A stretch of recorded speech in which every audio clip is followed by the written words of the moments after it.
Hello दोस्तों, स्वागत है आपका हमारे यूट्यूब चैनल उत्तराखंड ज्ञान में जीवन में। उत्तराखंड सामान्य अध्ययन सीरीज जो कि हम BS नेगी जी की पुस्तक से सॉल्व। तो आज उसका हम देखने वाले हैं चैप्टर नंबर 18 जो कि हमारा जिला टिहरी गढ़वाल है। इससे पहले कि जितने भी महत्वपूर्ण लिंक महत्वपूर्ण क्लासें हैं उन सभी के लिंक का आप एक बार डिस्क्रिप्शन ज़रूर चेक करें, उसमें आपको प्राप्त हो जाएंगे। इसके अलावा हमारे Telegram channel, WhatsApp channel, Facebook page के लिंक डिस्क्रिप्शन में दिए हुए हैं, उसको ज़रूर फॉलो करें आप। PDF इत्यादि के लिए आप इस दिए गए नंबर पर संपर्क कर सकते हैं। ये BS नेगी जी की बुक का फ्रंट पेज आप देख सकते हैं। तो इसमें हम 17 चैप्टर तक निपटा चुके हैं। आज हम 18वां चैप्टर यानी टिहरी गढ़वाल देखने वाले हैं। तो पुरानी वीडियो के लिंक डिस्क्रिप्शन में दिए हुए हैं, उसको चेक पूरा ज़रूर करें। आप लोग अपने नोट्स ज़रूर बनाने हैं। इस पुस्तक में टोटल 47 चैप्टर हैं। 47वां चैप्टर आप खुद करेंगे जो कि करंट अफेयर से रिलेटेड है। 46वें चैप्टर तक मैं पूरा आपका सिलेबस पूरा कराऊंगा, पूरी बुक समाप्त कराई जाएगी आपके लिए। आगामी सभी परीक्षाओं के लिए कुछ नोट्स की सीरीज हमने तैयार की है, जिसमें उत्तराखंड का इतिहास, संपूर्ण जिला सीरीज, संपूर्ण परीक्षावाणी, इन सभी के नोट्स प्राप्त करने के लिए आप इस दिए गए नंबर यानी 7895127508 पर संपर्क कर सकते हैं। और जैसे आप लोग की हिंदी क्लास स्टार्ट हो गई हैं तो सामान्य हिंदी के संपूर्ण नोट्स भी अब आप प्राप्त कर सकते हैं। इसी नंबर पर संपर्क आपने करना है। तो विदाउट वेस्टिंग टाइम स्टार्ट करते हैं आज का लेक्चर। आज का हमारा लेक्चर है टिहरी गढ़वाल के बारे में। तो सबसे पहला फैक्ट है, टिहरी के अन्य नाम प्राप्त होते हैं हमें गणेश प्रयाग, धनुष तीर्थ या त्रिहरी। त्रिहरी भी इसका नाम प्राप्त होता है। अगला फैक्ट है, टिहरी झील के अन्य नाम क्या क्या हैं? स्वामी रामतीर्थ सागर, सुमन सागर भी इसका नाम प्राप्त होता है। ऑफिशियल नेम इसका स्वामी रामतीर्थ सागर है, जबकि स्थानीय नाम इसका सुमन सागर है। अगला फैक्ट देखते हैं, स्वामी रामतीर्थ जी ने गणेश प्रयाग, जहां पर भागीरथी और भिलंगना नदियों का संगम होता था पहले, वहां पर जल समाधि ली इन्होंने 1906 में। अगला देखते हैं, खेंट पर्वत जिसे परियों का देश भी कहते हैं, ये हमारे टिहरी में स्थित है। खेंट पर्वत।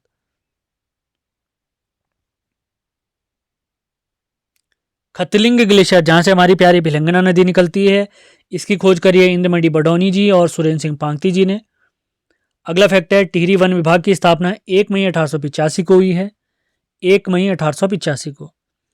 अगला फैक्ट है, रक्षा सूत्र आंदोलन 1994 में भिलंगना क्षेत्र से स्टार्ट हुआ है और इसको प्रणेता हैं इसके, यानी इसको प्रारंभ करने का श्रेय जाता है सुरेश भाई जी को। अगला है, घनसाली नामक स्थल, ये बालगंगा और भिलंगना के संगम पर बसा हुआ है और घनसाली वाली सीट हमारी विधानसभा की SC के लिए आरक्षित है, अनुसूचित जाति के लिए आरक्षित है।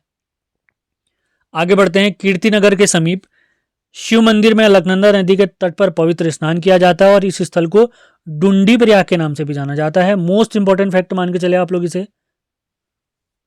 डायरेक्ट सवाल पूछ सकता है कि डुंडी प्रयाग किस जिले में है। अगला फैक्ट देखते हैं, उत्तराखंड का सबसे लंबा सस्पेंशन ब्रिज डोबरा चांटी पुल, इसका उद्घाटन 8 नवंबर 2020 को किया गया है और इसकी कुल लंबाई है 725 मीटर। अगला है, शिषपाल गोसाई जी की एक पुस्तक है डोबरा चांटी की कथा, इसी पुल पर आधारित है। डोबरा चांटी की कथा, तो लेखक हैं शिषपाल गोसाई जी। अगला देखते हैं, देवप्रयाग का महाभारत में क्या क्या नाम दिए गए हैं? समस्त तीर्थों का शिरोमणि और समग्र पाप विनाशक।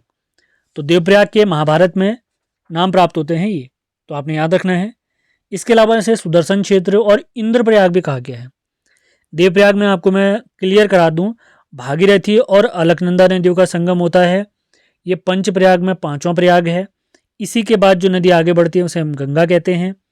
और यहीं पर आपने याद रखना है, इन दोनों नदियों को, भागीरथी और अलकनंदा को, सास और बहु नदी भी कहा जाता है, जिसमें भागीरथी सास है और अलकनंदा क्या है? बहु है। अगला फैक्ट है, देवप्रयाग से पौड़ी के मध्य पुल का निर्माण किया गया 2001 में। 2001 में। अगले फैक्ट की तरफ बढ़ते हैं, टिहरी के लोक देवता हैं तुरंगबली जी। सुरकुंडा देवी मंदिर जो सुरकुट पर्वत पर बसा हुआ है, यहां पर प्रसाद के रूप में रौंसली की पत्तियां दी जाती हैं। सुरकुंडा देवी में रौंसली की पत्तियां।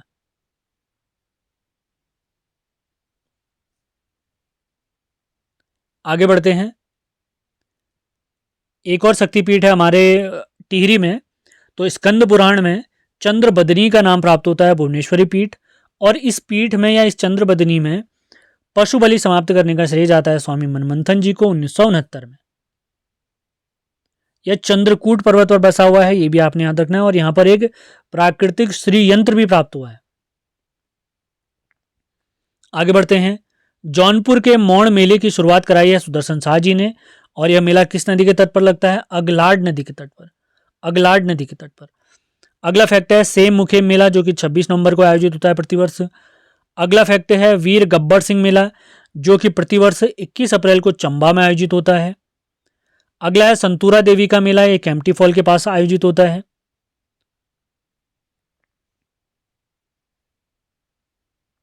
अगला फैक्ट देखते हैं खतलिंग रुद्रा देवी यात्रा को उत्तराखंड की 5वां धाम यात्रा भी कहते हैं। 4 धाम तो हम जानते ही हैं, गंगोत्री, यमुनोत्री, केदारनाथ, बद्रीनाथ। अगला है पवाली काठा केदार यात्रा, ये टिहरी से केदारनाथ तक जाती है, टिहरी से रुद्रप्रयाग तक जाती है। अगला है गाड़ू घड़ी यात्रा, जो टिहरी से बद्रीनाथ यानी चमोली तक जाती है। अगले फैक्ट की तरफ बढ़ते हैं।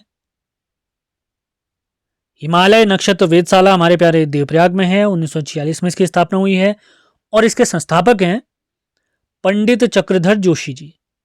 अगला फैक्ट देखते हैं टिहरी में शैमियर नाट्य क्लब की स्थापना 1917 में भवानी दत्त उनियाल जी ने की है। अगला फैक्ट है श्री भुवनेश्वरी महिला आश्रम, जो कि अंजनी शरण में है, 1977 में इसकी स्थापना स्वामी मनमंथन जी ने की थी। स्वामी मनमंथन जी वही हैं जिनके बारे में अभी मैंने आपको बताया था, चंद्रबदनी मंदिर में पशु बलि समाप्त करने का श्रेय उन्हीं को जाता है। अगला फैक्ट देखते हैं गढ़वाल विश्वविद्यालय के परिसर को अलग करके एक विश्वविद्यालय बनाया गया था, दीन दयाल उपाध्याय विश्वविद्यालय 2010 में, लेकिन 2012 में इसका नाम बदला गया, श्रीदेव सुमन विश्वविद्यालय इसका नाम रखा गया। अगले फैक्ट की तरफ बढ़ते हैं। काफी महत्वपूर्ण 3 फैक्ट हैं। प्रतापनगर का पुराना नाम प्राप्त होता है डांगधार, कीर्तिनगर का पुराना नाम प्राप्त होता है बिलौली गांव, जबकि प्यारे नरेंद्र नगर का पुराना नाम प्राप्त होता है ओड़ाथली। नरेंद्र नगर वही स्थल है जहां राज्य में सबसे ज्यादा बारिश होती है। समुद्र तल से अगर वर्षा पूछी जाए कितनी वर्षा होती है, लगभग 318 सेंटीमीटर के आसपास यहाँ पे बारिश होती है। कहाँ की बात हो रही है? ये नरेंद्र नगर की बात हो रही है। आगे बढ़ते हैं। Institute of hydro power engineering and technology Bhagirathipuram, इसका स्थापना वर्ष है 2011 में, महत्वपूर्ण तथ्य हो सकता है। अगला फैक्ट देखते हैं शहीद नागिन सकलानी भोली भरदारी विकास मेला नरेंद्र नगर में आयोजित होता है। अगला फैक्ट महत्वपूर्ण फैक्ट है टिहरी में प्रथम कृषि बैंक की स्थापना 1920 में तत्कालीन टिहरी रियासत के शासक नरेंद्र शाह जी ने की है। अगला फैक्ट देखते हैं कैंपटी फॉल को पर्यटक स्थल बनाने का श्रेय जॉन मैकनीन को जाता है, यानी इसको पर्यटक स्थल के रूप में बढ़ावा देने का श्रेय भी कह सकते हैं हम। आगे बढ़ते हैं। टिहरी बांध का जलाशय 42 वर्ग किलोमीटर में फैला हुआ है। अगला तथ्य टिहरी बांध का पहला चरण प्रारंभ हुआ है 30 जुलाई 2006 से 1000 मेगावाट क्षमता के साथ। वर्तमान में इसकी क्षमता है 2400 मेगावाट की। इसे वैसे 3 हिस्सों में बांटा गया है, 1000, 1000 और 400 में। अगला फैक्ट देखते हैं टिहरी में बांध विरोधी समिति का गठन 1978 में किया गया, जिसके अध्यक्ष बने थे विद्यासागर नौटियाल जी। बाद में इसकी अध्यक्षता या इस आंदोलन को आगे बढ़ाया था सुंदरलाल बहुगुणा जी ने कुछ समय के लिए। अगला तथ्य देखते हैं सुंदरलाल बहुगुणा जी का जन्म किस गांव में हुआ है? मरोड़ा गांव में हुआ है। जबकि देखते हैं आज का अंतिम फैक्ट, तारा दत्त गेरोलिया जी के गढ़वाली कविता संग्रह है सदी, ये इन्होंने खुद छपवाई थी 1921 में। कुछ अन्य फैक्ट आपको बता देते हैं, जैसे बिलोली गांव मैंने आपको बताया है। मलेथा पट्टी अगर पूछते हमसे कहां पर है, कीर्तिनगर में स्थित है। सोनी भिलंग नामक स्थल ये प्यारे टिहरी में स्थित है। कैंपटी फॉल में आपको बता चुका हूं। और एक चीज और आपने याद रखनी है, श्रीदेव सुमन जी की स्मृति में गढ़वाली फिल्म बनाई गई है 2007 में। राज्य का सबसे छोटा नगर निकाय अगर पूछेंगे हमसे, याद रखना हमने कीर्तिनगर है। और भागीरथी और बिलंगना का संगम पहले जहां पर होता था उसे गणेश प्रयाग कहते थे, वर्तमान में वो डैम में डूब चुका है। तो इसी के साथ आज का लेक्चर समाप्त होता है। उम्मीद है सेशन आपको पसंद आया होगा। पसंद आया तो इसे लाइक और शेयर ज़रूर करना है आपने। 18 चैप्टर हमारे समाप्त होते हैं बीएस नेगी जी की पुस्तक के। बहुत जल्दी पूरी पुस्तक भी समाप्त हो जाएगी। आप लोग लगातार वीडियो देखिए, अपने नोट्स बनाइए। पीडीएफ आपको प्राप्त करनी है तो इस नंबर पर आप संपर्क कर सकते हैं। तो मिलते हैं अगले वीडियो में। धन्यवाद। लाइक शेयर ज़रूर करना है आपने। धन्यवाद।